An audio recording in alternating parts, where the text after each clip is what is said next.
share my screen.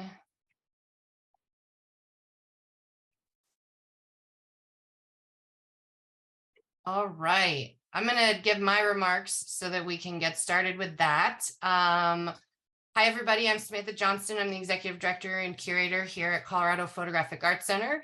Thank you for joining us for one of our first seminars for this month of Photography Denver we are hosting. And thank you for joining us for Alternative Presentation Methods with Digital Silver Imaging. We're so happy to have Eric and Andrea here this evening.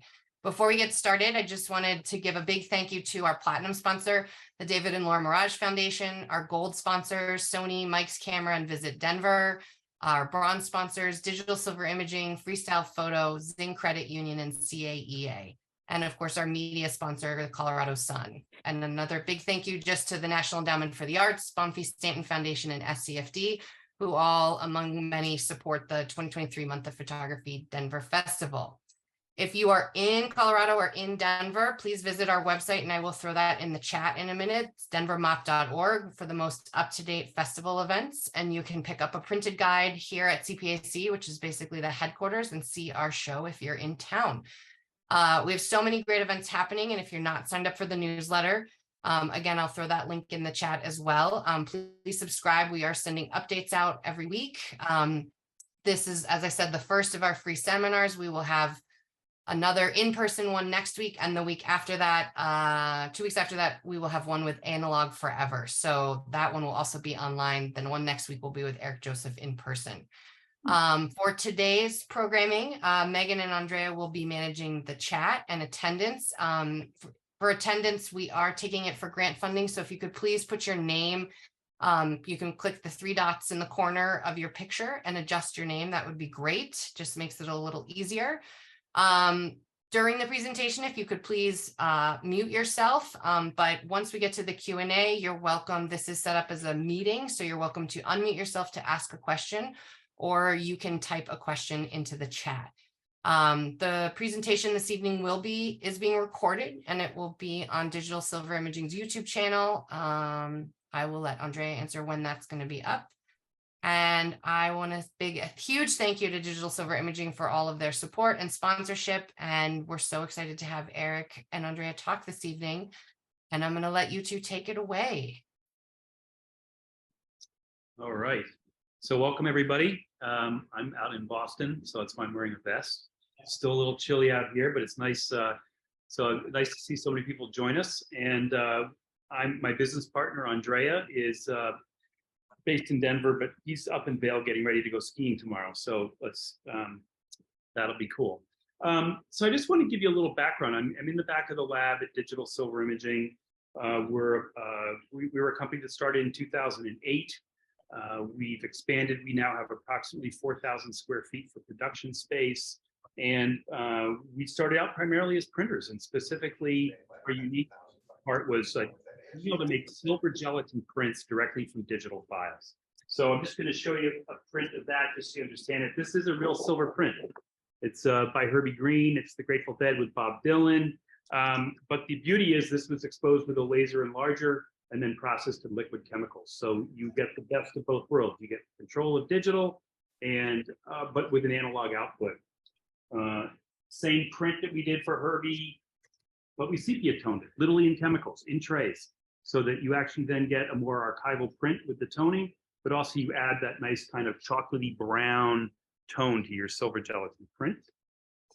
In addition to silver gelatin, we also do a lot of fine art pigment prints. So again, I'm going to feature my friend Herbie with Jerry Garcia. This is on the Hahnemühle Photorag Baryta paper. So we do a wide variety of printing for clients all across the country. So just wanted to give you a little overview about our printing. And then we just move these out of the way. And then obviously what we want to kind of talk about are, finishing and framing solutions and alternates to what we might all normally do. So a lot of us are kind of familiar with a very sort of traditional Blackwood frame, 4-ply museum mat, cornered in. All of our value frames come with the paper backing and picture wire ready to go. Very standard, very simple, but a good, just a nice, easy solution for traditional framing. We also do that for, we also work with Nielsen frames, of course, so we can do their metal frames. This is their 117 profile. They come with, picture wire on the back, acid-free foam core to hold the print in. And I will show you that some of the things people think about it. Hopefully I can see this, trying to get it up there. So this mat, it has what's called a reveal around it. So you see the edge of the image, but we show a little bit of the paper. It's equal on the top and the sides.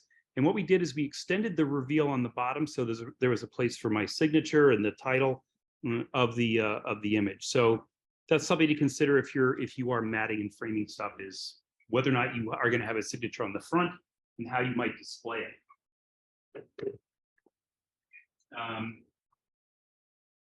Here's an example of a nice walnut frame that we've done for somebody. So this has the back has a strainer bar in it. So all of our custom frames come with strainer bars, a French cleat for hanging. This is an 8-ply mat, so it's a little deeper than your standard 4-ply mat. But this is using anti-glare acrylic. So there's less glare on it. It's not museum acrylic, which I'll show you in a minute, but this is anti-glare acrylic. So that does make, if you're trying to beat reflection a little bit, it's certainly better than just regular UV. We only use UV acrylic. And in fact, anything we ship is always done with acrylic. We do not use glass. Too risky for breaking when we ship. So this is a beautiful frame with a whitewash. So again, it's a maple frame. You'll see that we put in these beautiful corner splines on the corner. It not only reinforces the frame, but it's a really nice, elegant touch on our custom wood frames that we do. And this frame has no mat. The print itself is float mounted, meaning that there's adhesive on the back of the print, and archival adhesive, but the print is floated in the frame. This does have Optium museum acrylic, so there should be like virtually no glare on this. All of these have UV protection to extend the life of the print, but we can offer either the standard UV that I showed you on the Blackwood frame, P99, which is also known as the anti-reflective, or the top of the line, which is museum acrylic. And what spacers do, if you don't use a mat, you have to have some way of protecting the surface of your print. So this frame has spacers on the edge. Andrea, I don't know if, is that visible? Yeah, move it down a little bit, Eric, just a little bit. Now that's better. Yeah. And so what spacers are is they get glued into the frame. They're just pieces of wood that match whatever the frame color is. This is all they are. They're just thin pieces of wood that get mounted into the side of the frame. But the whole purpose of that is, if you don't want to use a window mat, this keeps the glass from touching the surface of the print. So again, a nice way of working with those. Just a couple more discussions on frames that we do. So here's a frame where we hinge mounted this print into here. So you can see on the back where the tape comes through. So we actually put an archival Japanese linen tape that goes to the back of the print. Then you put a slit in the mat board, you pull that through and you tape it on the back. So the print is just floating in there. It's a beautiful look. We did this again with spacers, and this is a beautiful cherry wood frame, but again, with these nice contrast blinds for sort of makes it a little more elegant. But again, that's just another option for, again, somewhat more traditional framing I'm starting with, and we'll move into what the other options are. So this is what's cool about this. So this is called a float mount frame. So if people can see that, basically what it is this. There's no glazing, as we call it. There's no acrylic or glass in the front of this print. The print has been mounted to die bond, which I'll show you in a second. And then there's a little gap. If I can get that. There's a little gap that runs all the way around the edge of the frame. So they call it a float mount because the piece looks like it's floating in the frame. And again, there's no right or wrong. This is just an option. It saves not having to use acrylic, makes everything a little bit lighter if you're doing a really big piece. And as I always say to people, sometimes you go to the extent of having to select a beautiful paper. It's got texture or no texture or a tonality to it. And as soon as you put glass on the front of it, you've kind of lost the exercise you've gone through to select a nice paper. So sometimes these float mounted frames that are mounted just like this are really nice. And I'll move into ways we can protect that with some UV protection without worrying about the glazing. So I just wanted to show you what a float mount frame looks like. And again, this has the strainer bar on the back, which gives you some structural reinforcement. That's beveled, and so we give you a French cleat, which hangs on there. So this piece hangs really easily on a wall. So I also want to say that, you probably see that Eric is handling those pieces like that with his hands. Those are our sample pieces, but with the spray on those inkjet prints, it really does make them quite durable. Yeah. So I'm going to move kind of beyond framing, because the whole point of this webinar, a little discussion, is really to kind of talk about, if you don't want to do framing, what do you do? How do you display your prints with different methods? So I'm going to use a term called substrates. Substrates really just means something you're mounting your print to, right? It's and so at DSI, Digital Sillver Imaging, we have three basic options for mounting your prints. Most basic, we don't use foam core anymore. It just warps and bows too easily. So this is gator foam. I'm not sure if any of you have heard of gator foam. The difference between the gator foam is still a foam core, but the difference between gator foam and foam core is the outside layer is actually wood veneer. It's not paper like foam core. So gator foam is a good solution where you need something a little more rigid that isn't going to warp or bow on you. If you're trying to do something, it's good for short-term display, backing on a large print in a frame. It's reasonably archival. It's not the most archival, but it does provide a good rigid substrate for hanging prints. So what we do is we coat the print with an adhesive, and the adhesive that we use is a pH neutral, so it's acid-free adhesive, and then the print then gets you pull off this release liner, and then the print gets adhered right to the gator foam. And it's the same application whether we use gator foam or other substrates. The next option for a substrate is something called dye bond, or ACM panel, which stands for aluminum composite material. So what dye bond really is a thin veneer of aluminum on both sides, but you can see the black core is really a resin. It's a polyresin core. It's plastic essentially, which is inert. But the nice thing about this is even more stable and more archival than gator foam. But it also increases your weight a little bit, right? So gator foam is very light. The dye bond is heavier, but definitely more indestructible than gator foam, and we do the same process. We coat it with the adhesive on our large mounting press there, which is behind the flamingo print, and then mount the print to that. So that's the process for that. And then the other substrate is really just direct aluminum, which is a beautiful substrate. It's the most heavy, but what some people like, what's the difference going to be for me between dye bond and aluminum? And I tell people it's the weight, but it's also the aesthetic. I'm going to try to show this. So aluminum is all one layer of material all the way through. So if you are going to see the edge of a print, some people like the cleaner look and the aesthetic of aluminum, which is this, versus the dye bond, which has that black core. So again, no right or wrong answer. But the other thing I'll tell you is aluminum has definitely gone up in price. So it has definitely become the sort of premium option for mounting a print to aluminum. But it is a very nice look. So I'll show you a print, a couple of samples here. So here's a print, small print mounted to dye bond, right? You can again see the black core. You can see that. And then as a really kind of inexpensive option, what we can put on the back on small prints are these little cleat hangers, right? So it's pretty easy to hang this up on the wall. The little black bumpers on the bottom keep it from leaning into the wall, so it'll hang nice and flush, kind of stand off the wall a little bit. So those are available from us, depending on the print size. But these can be used on any three of the substrates I mentioned: gator foam, dye bond, or aluminum. We have some size restrictions that we don't recommend things too big, much bigger than say 30 by 40, just because we want to make it more secure. I just also want to throw out there an idea is, if you're trying to do an exhibition economically, you can always have your prints mounted to die bond. And then when the exhibition is over, even if it has those cleats on the back, you can always take that die bond print and then have it put into a traditional float frame.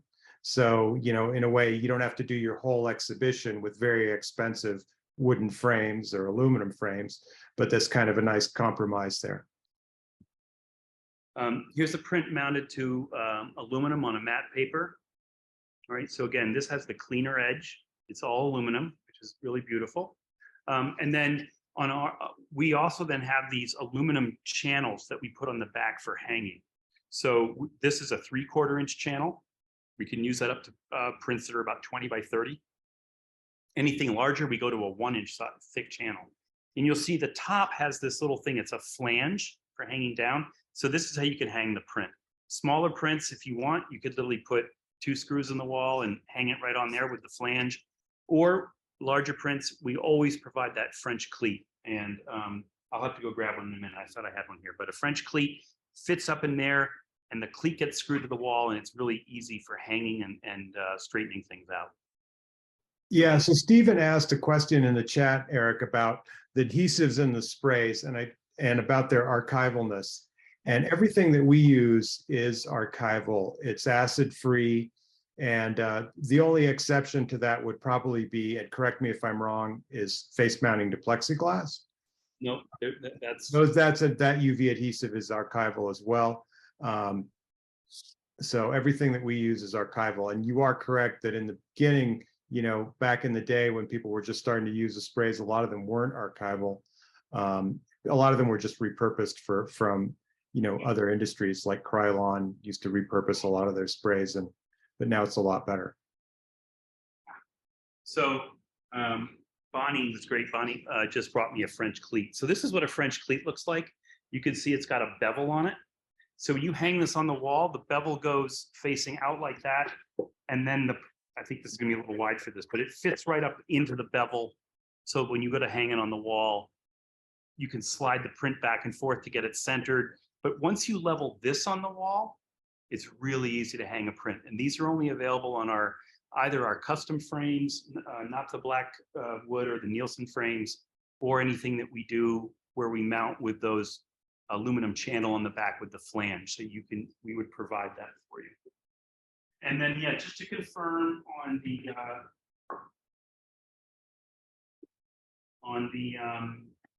adhesive question, the adhesive we use is intended for artwork.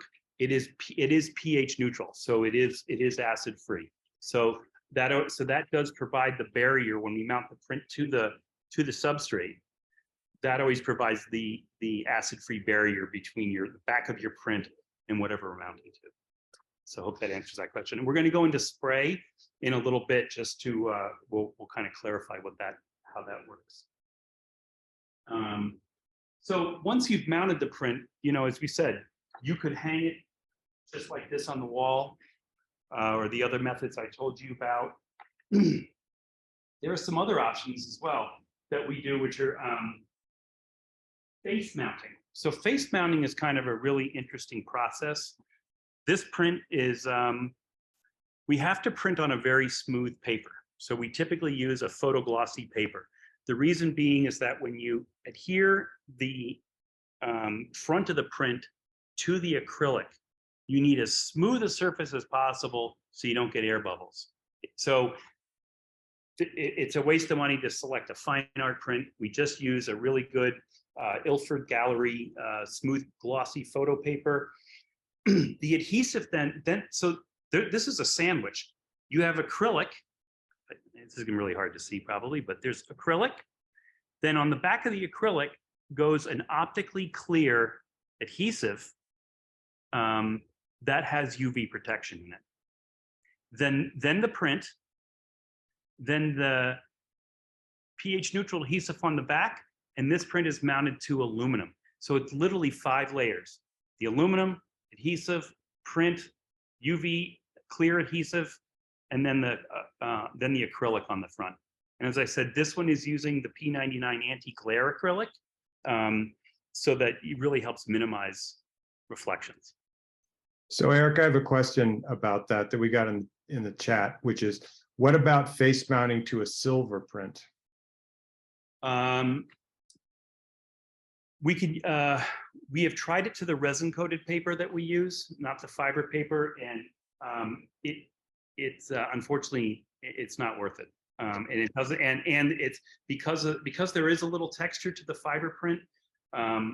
Because a fiber print is on actually a wood pulp base, not a cotton base, but the wood pulp base.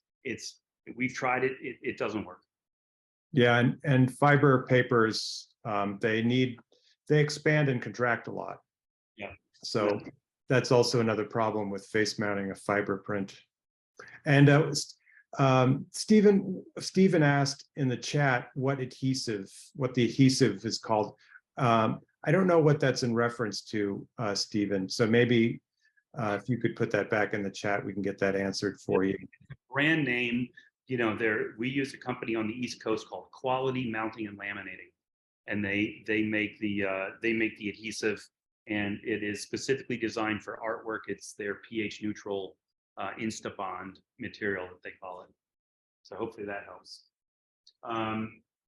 So I'm going to go into sprays for a minute. We can talk about how the spray works. So back behind that print and up in that room back there we have a spray room it's all aerated with a proper fan and vent.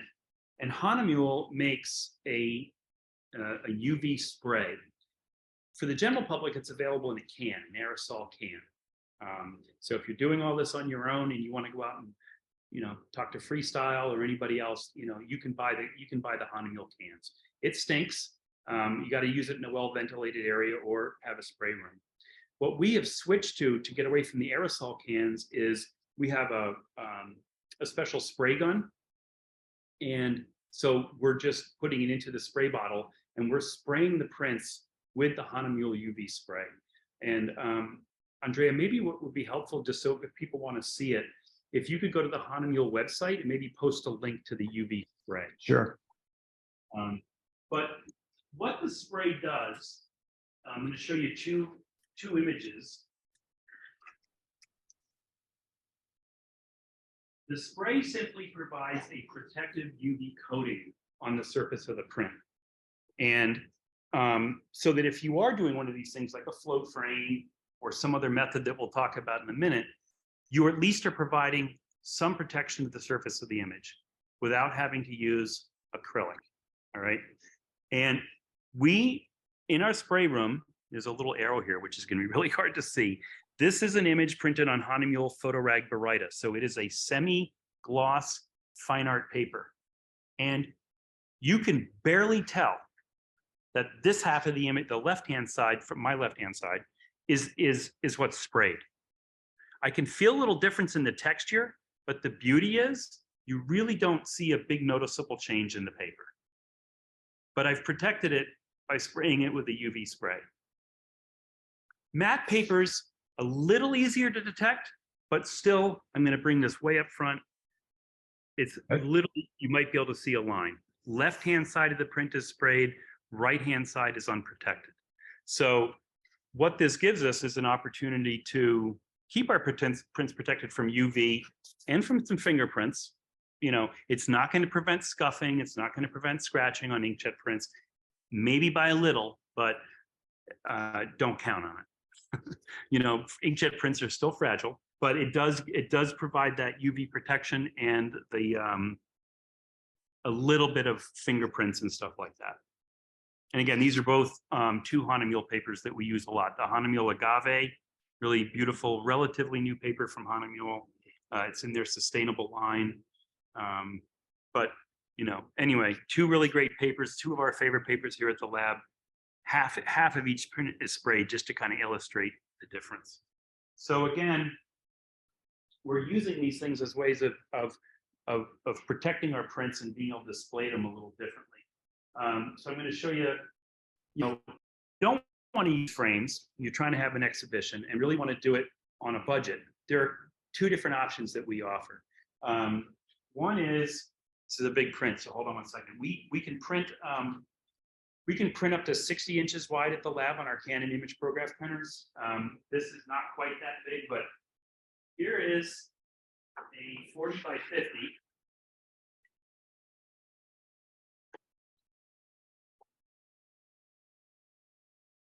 Print. And what this is using to hang it is an aluminum tube, top and bottom. The print slides into the channel, but there are these white clips that go on the edge of the print, and that's what secures it in this system. And the way you hang it is the top bar has a single nail hole. This print has been hanging at DSI for 5 years and not fallen down and not faded. It looks just as good as the day we printed it. So these are poster hangers or print hangers that we call them. Those are available from us with your prints. And again, a great, great solution. So give me a second, I gotta go put this down somewhere. Be right back. So what I want to show you is another display option, a little more elegant. These are these custom wood hangers. And what's cool about these is they're wooden hangers with magnets. And these are like those earth magnets, so they're super strong, right? And there's a set for top and bottom, just like the poster hangers that we were showing you. But the difference is that these screw right into the wall. So you have two, this bar has 2 holes, right? So I don't know if you can see what I'm gonna do. Anyway, this goes, so you would hang it on the wall, the bottom rail, then the top wall, and then these things just hang just like that. So again, a similar option to the poster hanger. The poster hanger is not as secure as this, meaning that if there were, people walking by it somewhere, because there's only the one screw at the top, they could move a little. But this really holds the print taut and firmly against the wall. So we just did a big installation at a restaurant, for instance, and the photographer is going to be changing out their pieces on about every 3 months. So all I have to do is when he submits a new image is print it, spray it, go over there, take the outside bar off like this, right? Just this one stays screwed to the wall, the back one stays screwed to the wall, and put the new print up and we're done. So it's a really nice solution that gives photographers an option for displaying prints in an economical way. And again, this, I don't know, this is a really cool paper. This is the Hahnemuhle Photorag Metallic, and it's probably not going to show up well on the screen. Andre, is anything kind of coming through there or not? It's really hard to tell. That's a little bit better. Yeah, right there when you do that, Eric, kind of put it back a little bit. You can sign, it's got a metallic fleck in the paper. It's really beautiful. But again, this is a nice, what's nice about this metallic paper is it is unlike like a Kodak metallic or the Fuji metallic. It's a real fine art cotton rag archival product, unlike the Kodak and the Fuji products, which are not archival. So these truly are archival. And if you add the spray, it's really nice. You can see, this hangs even without the bottom bar, it's hanging pretty flat. Eric, what's the largest print we've ever hung from one of those, the custom wood hangers? We did those prints for Social Documentary Network out at the Umbrella Art Center. We printed on the agave paper. The prints were 50 inches wide by 90 inches tall. And again, they couldn't, we wanted to pay for framing. They didn't want to pay for mounting because they were also hoping that this could ship. So if you're doing a show somewhere that you might have in other locations, the beauty is you take the bars off. And if you have really big prints, you could just roll up the prints and ship the bars and have them at another location. But yeah, that's the largest we've done so far. It's 50 by 90. And they're on our Instagram channel somewhere. Back in October, I think we did those. Yeah, we're gonna get a page up for those very soon here. So this is a new. So these nice custom wood hangers, they're a new product for us. Should have something up by April at the latest. So that's that. And how am I doing on time, Andre? I think you're doing okay. I know people probably have a lot of questions, so I'm just going to show. yeah. So just so you know, this big print back here has been mounted. It's not sprayed. The client is going to be putting it into a frame in New York. So I'm delivering that to New York on Friday, but that's mounted on die bond and on the Hahnemühle Photorag Baryta. Another product that we're going to be launching, we're not the first to do this, obviously, but we have found that Hahnemühle makes a really beautiful canvas called Fine Art Smooth Canvas, and it's a poly cotton blend. And what I like about it is it has the least amount of texture of any canvas. And since we're talking to photographers, there's something I really like about the lack of texture, a lot of texture in a photograph. So this Fine Art Smooth Canvas is a beautiful archival canvas. It stretches really well. This happens to be an illustration in the drawing, and really quite lovely, wrapped around the edges. Kind of cool. I've never seen anybody do this. Ryan signed it down here on the edge, which I like for his canvas wrap. So again, that's the only canvas we're printing on, is this really beautiful Hahnemühle Fine Art. I'm sorry, what did I say? Smooth canvas. And is that sprayed too, Eric? No, actually what's on this one is a varnish. A varnish. So unlike the UV spray will not work on a canvas print because you're stretching it, but we can use a satin varnish or a matte varnish on canvas prints. So those are all the framing things. I'm going to put a plug in for something new that's coming out tomorrow before I forget, that we've been working on with Hahnemühle. We also use some papers from Canson, but we are definitely primarily a Hahnemühle lab. I don't think I've missed any of the samples, but I'm kind of excited about these because I've always liked them. Hahnemühle makes these postcard tins. I don't know if anybody's ever seen them before. They're 4x6 tins of paper. And the problem is that there are a number of printers that people struggle with to get them through, whatever. So we are now going to offer these postcards. They're 4 inches by 6 inches. And they're available we're going to do them in a few different Hahnemühle papers. The Photorag Baryta, the Photorag 308 Matte, and I love how this looks, the metallic. So we'll be sending out, Andrea can put a link into that. We're going to be launching it tomorrow. The front can be printed with an image, okay? So you'll have an option of whether you want to do single-sided prints, or you can select just a generic postcard backing. Yes, if any of you are still doing snail mail, we'll put the postcard on the back, and all you have to do is send it out. Or you can lay out your own text, and it will not take an image. Just, I really want to be careful, remind you, but here's one where I put some text on the back with our logo, like that. Some people like to use them as lead behinds. They're really great for, I thought I had one here that had like my name and stuff on the back, but you could put your name, your Instagram handle, your email, and they're just a great thing to sort of like, you're doing an opening, or you're going to see someone, and you just want to leave a handout with somebody as opposed to just a business card. It's kind of a cool way of presenting your work. We can open it up for questions because I know I covered a lot, and hopefully we can answer some questions to help explain. Yeah, so we have 94 people in the room. So just if everybody just, would be courteous, I think if you want to unmute yourself, then and ask a question. Yep.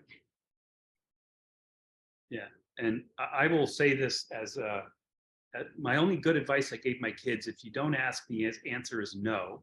So if you have a question, there is no dumb question. So ask away. We're here, and we're free. All right, I have a question. Yes, you do. And who's I put it in the asking? chat. Sorry.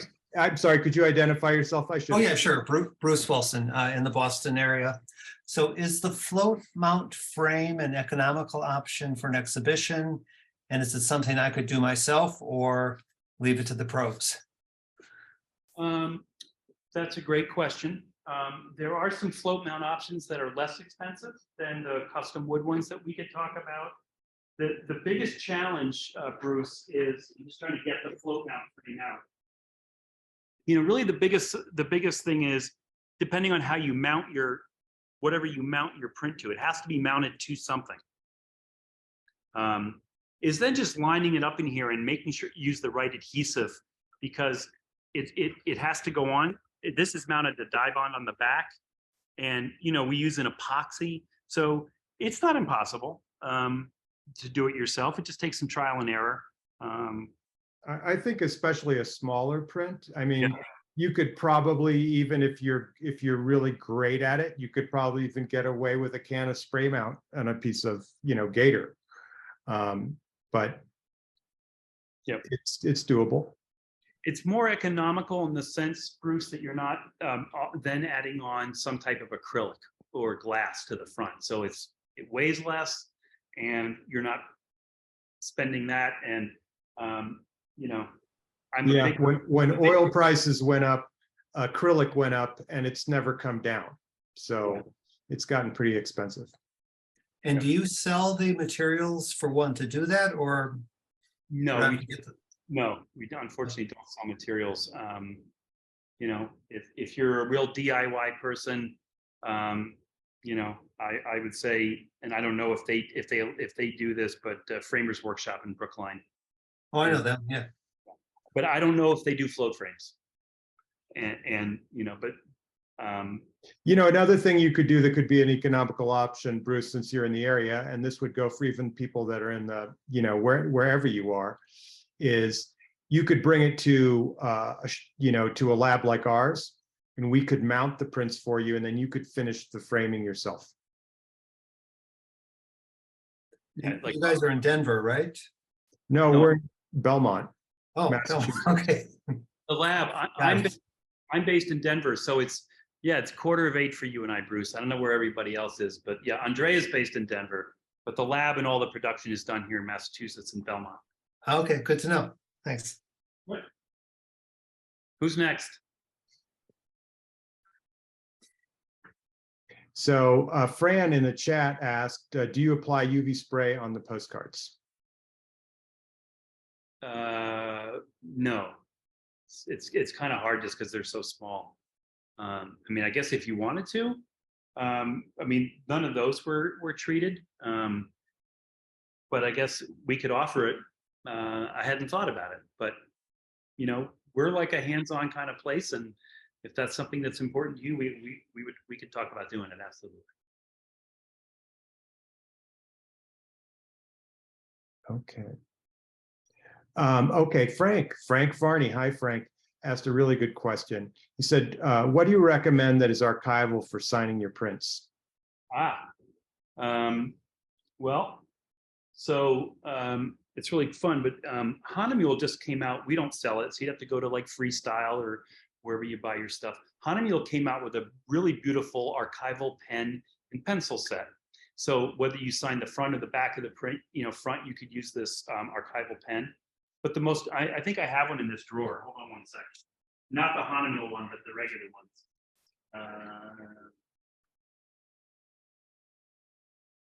I don't, but they're it's called Pixma, and they're the shoot. I wish I had one right here. I don't have one. You just want to find a it's an archival pigment pen is what you're looking for. And I thought I had one in this drawer, but I don't have one here. Yeah. So if you Google archival pigment pen, that's what you'll find. That's what you'll find. If you're signing the front of a semi-gloss print or one of our silver gelatin prints, you would definitely use the fine art pigment pen. If you're signing the back of a silver print or the back of a fine art print, you could use any number 2 pen. Number 2 soft pencil is ideal. Yeah, we've got an assist from John in the chat, and he said Pigma Micron. I think Sakura makes one too. Yep, yeah.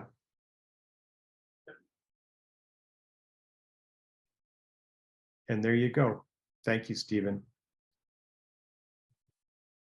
So any other questions? Did I? Okay.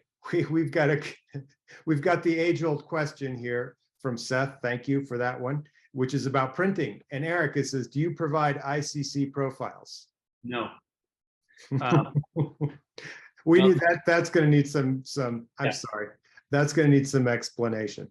So an ICC profile is, when you buy let's say you buy your own inkjet printer and you want to make a print, you can download ICC profiles for your printer and that specific paper type.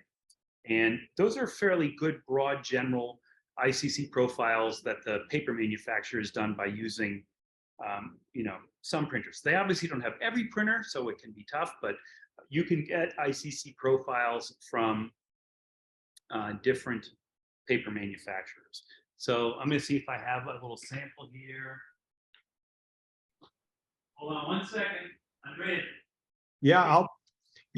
Okay. So we've got another question here that I'm going to try to answer. What's the best way to authenticate the image prior to framing it in your shop? So basically, if you're in the area, you can come in, like if you're doing an edition or a single print, then you can sign it there in the shop and we can send it out to your customer or your gallery or wherever else you want it done. A lot of people ask about where the print should be signed. Some people feel it should be signed on the back, in a not in the back of the image, but on a border. Some people feel it should be signed on the front. Some people feel that it should be signed with pencil, and some people feel that it should be signed with a pigment pen. So I think a lot of that is personal preference. I think if you go into, any really great museum, like, the MFA, you'll see prints that are signed on the front. You'll also see prints that have no signature at all because they're probably signed on the back. So I hope that answers that question. So I just want to go back to the ICC profile. So what we do at DSI is actually we print out these charts. It's not a painting. This is a real chart. And then we use an X-ray profile creator. And we literally scan this entire patch. And we do this we have the Canon Pro 6100s. And so what we're doing is this is our printer, our ink, and this paper, as opposed to maybe the generic setup that maybe, Hahnemuhle or Canson did. Their out of the box profiles are very good, but this is really specific to our printer and our papers. And we redo these about 2 or 3 times a year so that we're dealing with fresh batches of paper. So the reason we don't provide ICC profiles is I think that sets up a false expectation. And the expectation is, well, if I download your ICC profile, then my print that I send you should match my monitor. And those two things will never happen. Never. And I'll tell you why. When you're looking at a monitor, you're looking at something with transmissive light, meaning it's like looking at a transparency. You're looking at light shining through an image, brightly lit on your ISO or Apple or whatever monitor you're using. Then when you get a print made, all of a sudden you're looking at a 2-dimensional object that's reflected light, looking at light shining down on it. And that's where I think the false expectation is. I think the expectation is that they should match. What we typically do when people first work with us is we recommend something called a print sample promotion. You get to send us a file, pick 3 different papers, and we print your file unedited onto these 3 different papers. It's a great way to sort of see maybe what a fine art matte and a semi-gloss paper looks like. But that's really the truest test, is you holding a print in your hand next to your monitor and finding out how close we are. And if we're really off, we're probably going to make sure that you're calibrating your monitor. And monitor calibrators, in my estimation, are after your camera and your lens, it's the most important tool for a photographer to work with, if you're going to be printing. X-Rite, which was the former company, which is now called Calibrite. They just a name change, basically the exact same equipment. We work with them a lot. Their monitor calibrators are I don't know, you can get them on sale for about $150. And whether you're doing your own printing or whether you're printing with us or a different lab, you'll save yourself a headache. Invest in a monitor calibrator if you're going to be printing, because that piece of hardware and software reads your monitor, reads the ambient light in the room, and gives you what your monitor should be. It reduces the brightness. So that's my long-winded answer to ICC profile. Sorry. Yeah, and also what you didn't ask, what you didn't mention there is also our ICC profile is even on the same paper. It's going to look, the prints are going to look a little different on your printer than it's going to look like on ours, even if it's the exact same printer with the same inks. So, Michael, did you have a question? Yes, I do. Sometimes I have my prints mounted, sometimes I don't. Usually if they're 20 inches by 20 inches or larger, I almost always mount them or have them mounted. But I've been told by some fine art photographers and some collectors that mounting the photograph will devalue it. And I never know how to respond to that. You know, I don't know if it does out there in the real collector's world or if it doesn't. Can you shed any light on that? Sure. You know, I think that's you know, I would agree with that statement. In the one sense that if it's somebody's just trying to buy a print and as a piece that they're going to collect, and they're not framing it, I might say, yeah, that's fine. But when you get up a really super large prints, and I'm saying super large, like you said, like over 20 by 20 or 20 by 30. After 20 by 30, we always recommend mounting. The reason being is that humidity and everything affects our papers, things shift, they get wavy.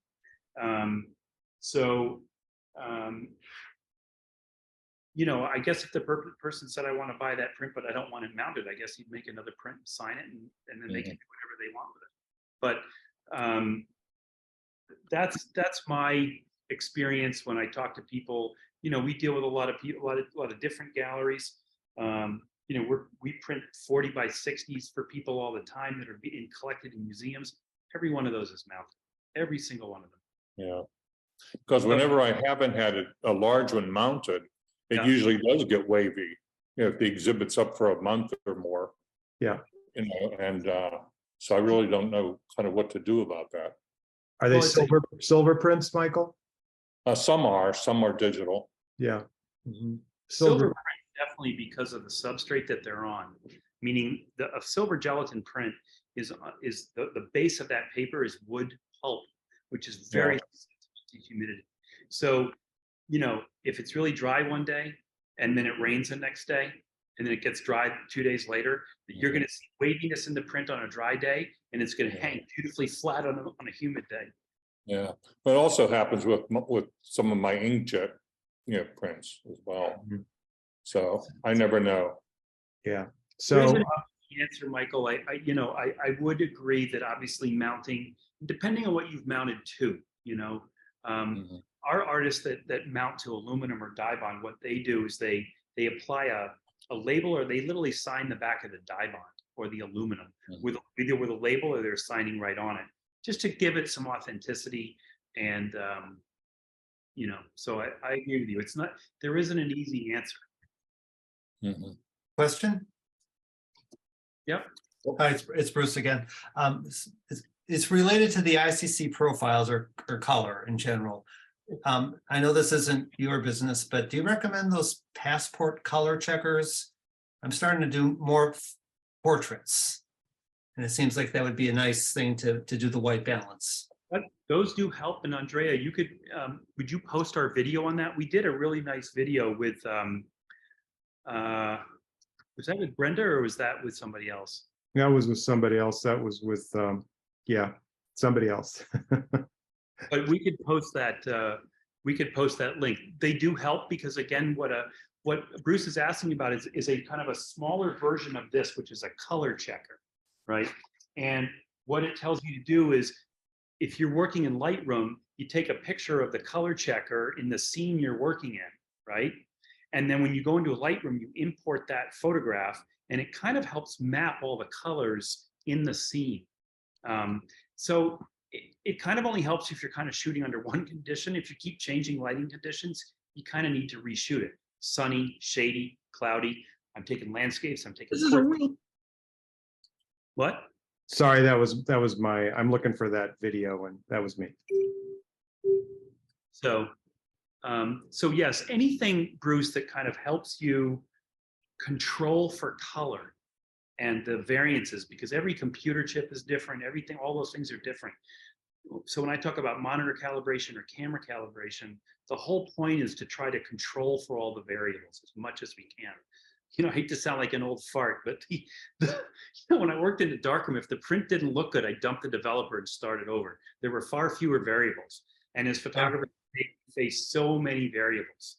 And Yeah, so I mean, they're $120. It seems like it's well spent, right? Yeah, and I put that link in the chat too, Bruce. So that's a good Okay. video. It's not too long. Also, I just want to say a couple things that if I also posted the link to our YouTube channel. We have probably 20 or 30 really great webinars in that channel. So it's a really great resource. I suggest it, you know, that you go there and you subscribe. And so I want to get to some of these other questions before we go a little too long.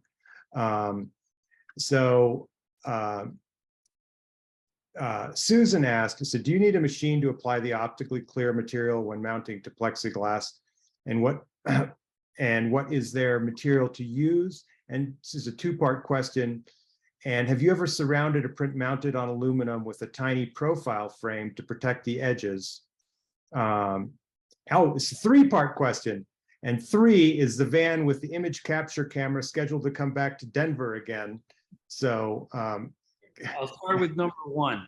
The machine for, I don't know if you guys can see it, but the flamingo print is leaning up against our 60-inch wide press. That's the machine that we use for mounting prints or doing face mounting. Very heavy rollers. The top roller has some slight heat in it. So when we're using the optically clear adhesive, it actually softens the adhesive a little bit so that it goes nice and smoothly onto the acrylic and onto the print. So for mounting, especially with face mounting can really not be done at home. yeah. It requires high-end professional equipment. There are manual kind of mounting presses out there. Dry Tack used to make one. Those are fine if you want to kind of mount your own prints to gator foam or something like that. But that machine back there is intended for really high quality mounting. Second question was, are there thin profile frames that you can use for protecting the edge? And you know, there are, I showed the Nielsen frame originally. That has a pretty thin profile. What happens is when you get the bigger the print, the more structural strength you need in your frame. So everything has to get bigger. The profile has to get bigger, beefier, stronger. So small prints, yeah, you can definitely mount them and frame them with small profiles. And the third was, I'm very sorry to say, the van is not going on the road. But we do everything right here in Belmont. We have people shipping us stuff all the time. So we would encourage you to do that, and we'll take good care of it and store it in our fireproof safe. So, okay, so we do have some more questions in the chat, and I'm going to read the question, and then maybe Brad, if you could unmute yourself, because I'm not completely clear on this one. So the question is, I like the picture to fill the entire frame. Are there other options besides floating frame that you would recommend for a picture mounted on die bond? Yeah, I think if I understand you right, Brad, what you're asking is, you know, could you print the image full frame with no border? If that's the question, you know, I'm sorry, this print's a little beat up, but this is an example of a print mounted to die bond going flush to the edge. And then how would that be hung on the wall, Eric? Just so we can. So small prints, you can use these little aluminum hangers, and again, that kind of floats on the wall a little bit because the hangers are out, and then you've got the bumpers. Mm-hmm. There's that option.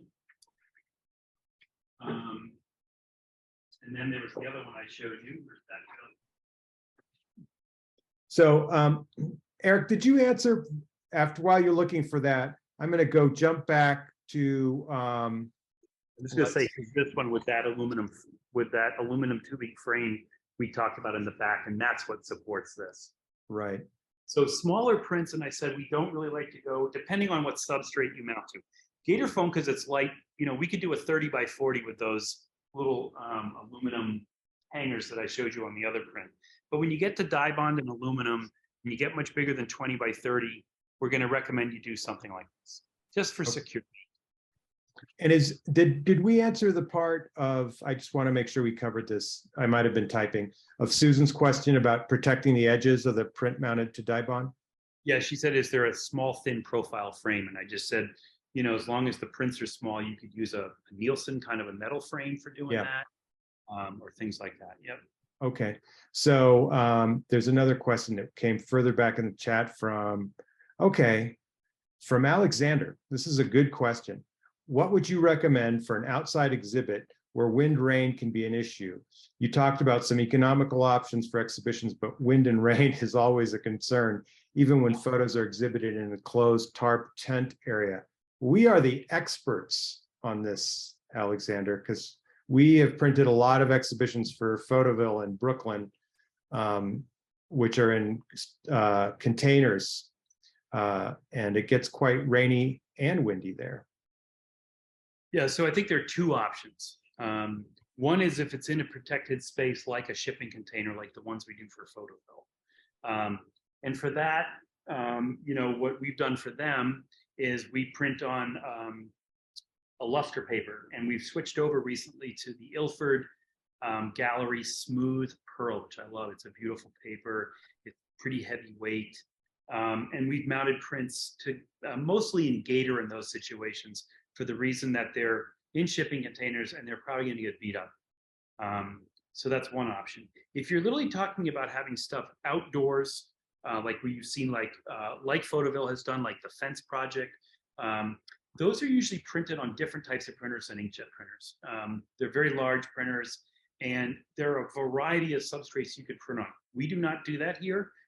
If somebody had a project they wanted to do, I can certainly recommend people locally that do this kind of printing. But I'm actually working with the Cambridge Public Library on this exact project, and they're going the piece is going to be 8 feet tall by 60 feet long, and we're going to print on a mesh vinyl that is where the wind can get through it. And you can also cut like little teardrops into this mesh that don't tear, but allow for gusts and stuff to blow through. The image quality is not going to be fine art, but standing back when you're looking at things, it's like looking at a billboard on the highway. The image is going to be visible. It's going to look pretty good, but the DPI of these large format printers for printing on vinyls and other types of materials is not as good as like a Canon or an Epson fine art. So yeah, and I just want to say the luster prints, it's a good idea to have them sprayed too. So you can't spray luster, Andrea. Oh yeah, sorry. Sorry, you can't spray any luster, resin coated type paper. It has to be a fine art paper, otherwise the UV will. Yeah, that's true. Sorry, my gaffe there. So more laminated. If you're printing stuff like that,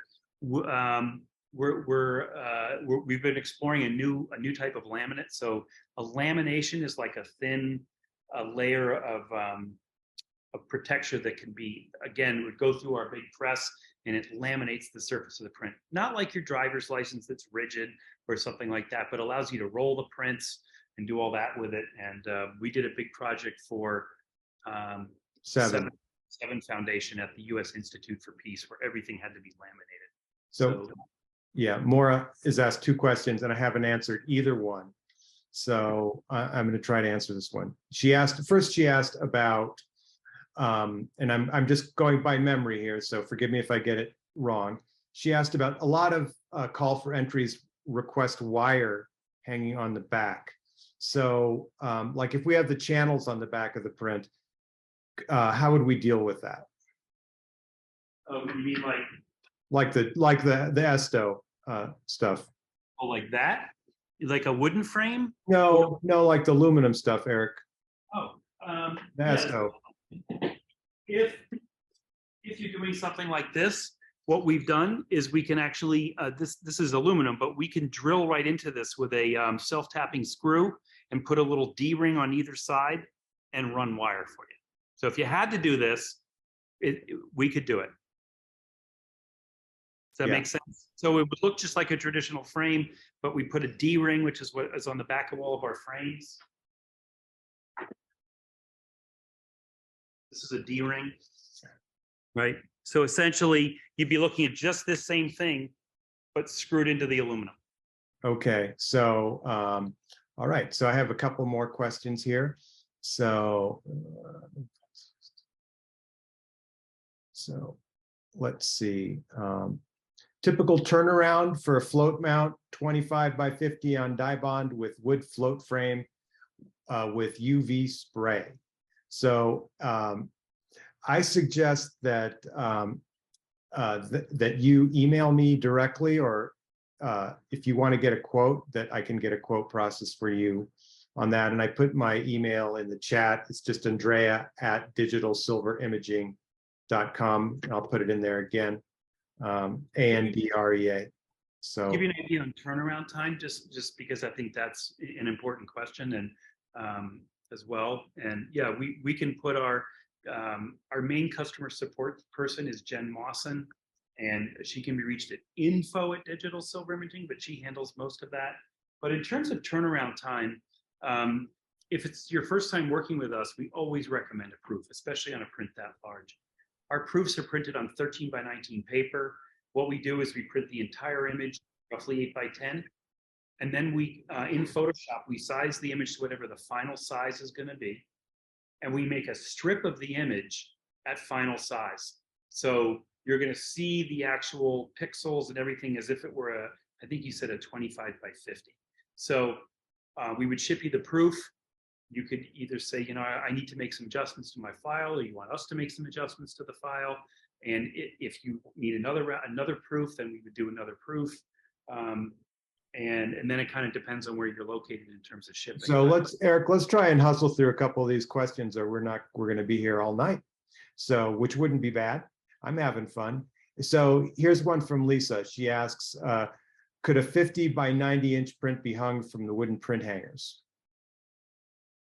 Well, yes. Well, yes, they can be. We actually did one for Leica in LA, and that was 160 inches long, and they custom made 2 strips. So yes, it could be done. Yeah. So Alan asked, what is the best paper for a black and white image on aluminum? Our black and white silver gelatin paper.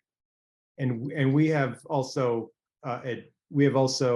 over the many years that we've been in business devised the best way to mount those to aluminum. So we feel pretty proprietary about that. No more questions, please. So, okay, let me see. I have some more. Turnaround time, we answered that.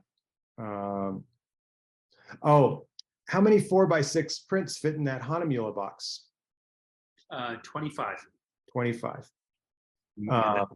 It's all in the link that Andrea can provide about this service. Yeah. What would you recommend for mounting and rehanging large Cibachrome exhibition prints, which have become wavy due to humidity? Size ranges from 1620 to 30 by 40. So as an ex-Ilford executive, Eric, I hope you can answer this question. Yes, so Cibachromes, you're asking what the best, I mean, I've seen them mounted to aluminum. I've seen them mounted to die bond. I would not obviously completely stay away from Gator. The adhesive that we use has something that helps reduce something called orange peel, which is definitely a problem with those super glossy Cibachromes. So that's how I would do it. And I would definitely get those framed behind, you know, some type of UV acrylic, whether it's our basic UV acrylic or because of the, you know, they're so reflective, maybe museum. I also want to add too that, you know, let's say you're doing your own printing and you bring a print to your local lab or, you know, to us to be mounted. mounting is not a process that's without its own intrinsic peril. So if we do your print and we screw up the mounting, and it can be anything as small as a pea-sized piece of, of paper that comes off from the cutting of the paper that falls back onto the print, we reprint it. But if you bring us the prints, there's an outside chance that that print could be damaged, and that's anywhere you bring it. It's just the nature of mounting. So I just want to throw that out there. So, Joan, if you have those really valuable Cibochromes, hopefully you have a couple of each, but it might not happen to any of them, but it could happen. So I just want to throw that out there. Andrea? Yeah. I had my hand raised because I wanted to recount that exact experience that I had with that Dibond print 20 some years ago. The customer wanted everything printed by all these different artists at one lab. So I had to get it printed at this lab in Chicago. And they wanted it 70 by 70 inches, but they couldn't mount 70 by 70 inches. They could only do up to like 68 or something. Right. So I had to try to find another lab in Chicago that would be willing to print it or to mount it. And a number of them would not, because they didn't want to take the risk. And I found one lab. I had to rent a U-Haul truck and drive it a mile away to this other lab that would do the print, but it was an ordeal. So all these questions that were going up about large prints, I can't underscore that enough. Make sure you're working with a lab that can do the printing and vice versa, because if you're just going to do one place and go to another place, you might find yourself in with a big challenge. Yeah, thank you, Stephen, And Stephen, that brings up just a good point that most of the substrates, again, that we can mount to, max out at 60 inches. To find like Dibond, I haven't been able to find Dibond in wider than 60. So there may be some other substrates, but you also have to be able to find a company that has like a 72-inch wide mounting press, and there are very few of those left in the world. So stop at 60 inches is what I'm telling you. Yeah, but the customer wanted it 70 by 70. Yeah. And so what I actually did is I had two prints mounted, and the first one, or printed, and the first one came all right, and the second one's still in a cardboard box over there somewhere. Yeah, I mean, that's. Oh, yeah. While I was talking too, the other thing is you had mentioned those poster hangers. Yeah. And I had dropped it in chat, but in case people didn't see it, if you're going to use, I did a show like that it looked wonderful, but I had one too close to a door. Yeah, from the outside, and when the door would open, and if the pressure was, such that it would cause that print to swing on the wall, and it actually tore out of the frame, and we had to get it reprinted. So those heavier duty ones would have been great, but they just didn't exist at the time. Yeah, and I think that a really great thing about those too is if you're having an exhibition that you want to travel or that's easy to store, then you can just roll up the prints. And then all those hangers can go in another tube. So you could put a whole exhibition in 2 tubes, which we did have. We were using those print hangers with a customer of ours that was doing that. She was photographing veterans all around the country. And so we would make the prints for her, ship them to the location of the exhibition. She was carrying the hangers with her, hang them at the exhibition wherever that happened to be. She did it in like VA, in VAs and in VFWs. And then, she'd move on to the next place, take her hangers with her, give the prints to the vets. So it's a really kind of cool way to have an exhibition that way, So I'm going to try to get a couple more questions in the chat, and then we'll see what's going on here. Let's see. Oh, okay. Barbara asked about if I could repeat the information of the talk on papers. Barbara, if you go to the CPAC website, they have it up there on their papers. That's not something that we're sponsoring. That's something that CPAC is doing. And they're doing it out of the, I believe they're doing it at their location in Denver. So let's see. I'm just going to put a plug in. I mean, that's if you can't get to that. Again, if you're on our YouTube channel, we did a webinar with our friends at Hahnemühle about selecting different papers. So if you can't get to see Eric Joseph's presentation from Freestyle, we have something on our YouTube channel as well. That's right, and it's really good. So let's see, I printed it. So we have a question here from Patrick, who prints on Arches 88 paper at 22 by 30. Can these be mounted on die bond panels? And I think when you say Arches, is that just like a fine art Arches, an uncoated Arches paper? Yeah, so the answer is sure. Yeah, we can. Is the Arches a deckled edge paper, Patrick, or is it a straight edge paper? If you want to unmute, that would be helpful. Yeah, it's a decal. So so mounting, when you mount a deckled edge print, what I would probably do, because of the trying to retain that nice edge, is, let's say it's 22 by, what'd you say, 22 by 28? 22 by 30. I mean, I guess my thought would be I would undercut the board, the die bond. So maybe so that you still get to see the nice deckled edge, unless you wanted to float it and then, have the die bond go beyond the edge. But my feeling is, which we've done this for some people, is instead of the die bond being 22 by 28, you do 21 by 27. So you get to see that nice organic edge of the paper. Okay, good. Thank you. Megan has posted the link to the Eric Joseph talk in the chat. So if you guys wanted to click on that, you can go and see all the information about that. So I think this is Soren, because it's all one word. So asked, can you please give us a quick run on all the museum quality papers you use, and do you mail out plain samples of them for customers from out of town? So what I'll tell you is we don't have those little swatches, but if you kind of go to the Hahnemühle USA website, they're very happy to mail you out. It's a little thing. It's really about that big, and it has all of their papers available. So for Digital Sillver Imaging, I'm happy to run through all the papers. They are listed on our website with some descriptions, but we have kind of three what we call our phototype papers.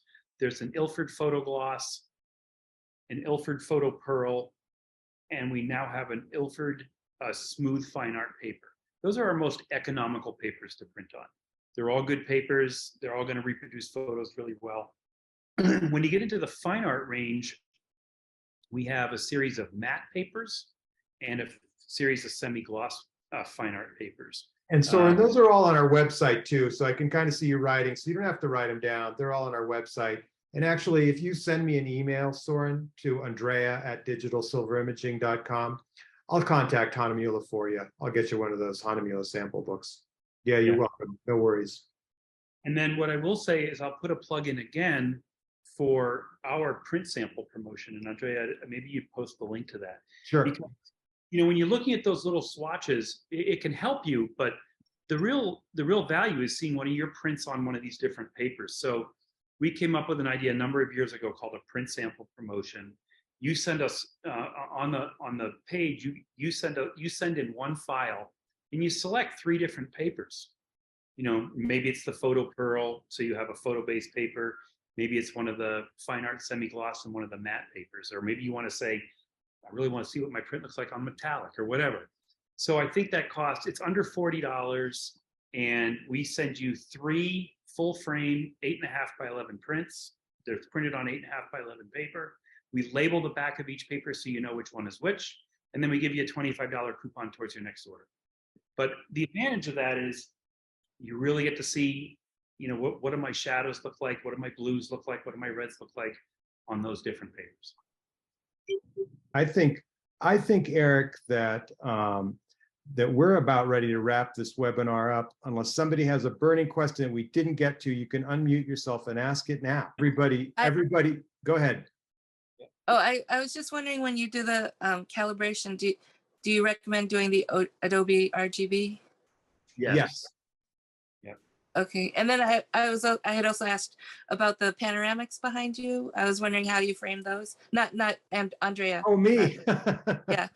Oh, you know what? I have no idea, because I'm in a friend's condo up in Vail because I'm going to go skiing tomorrow.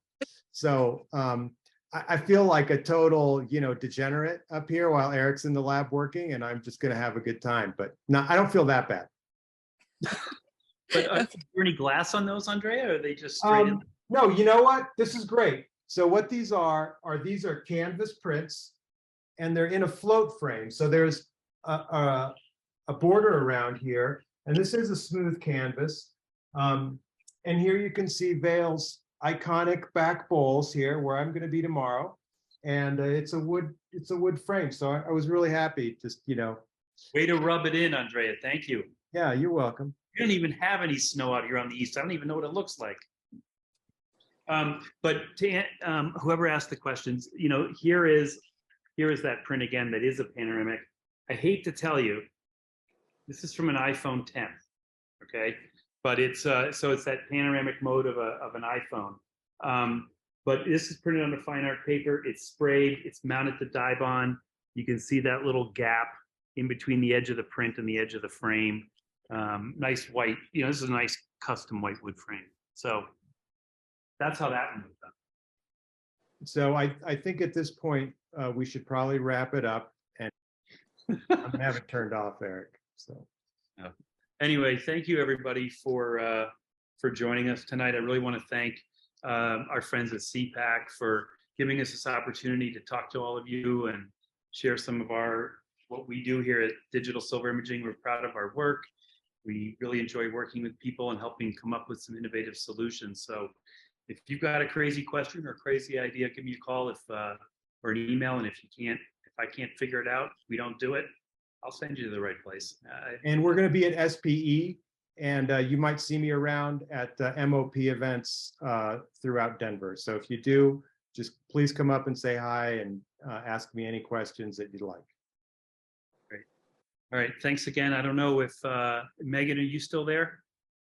Yep, I'm still here. Thanks everyone for tuning in. This is just the start of a really busy month, so make sure you come back for more of our programming and take a look at all the events on the MOP calendar, denvermop.org.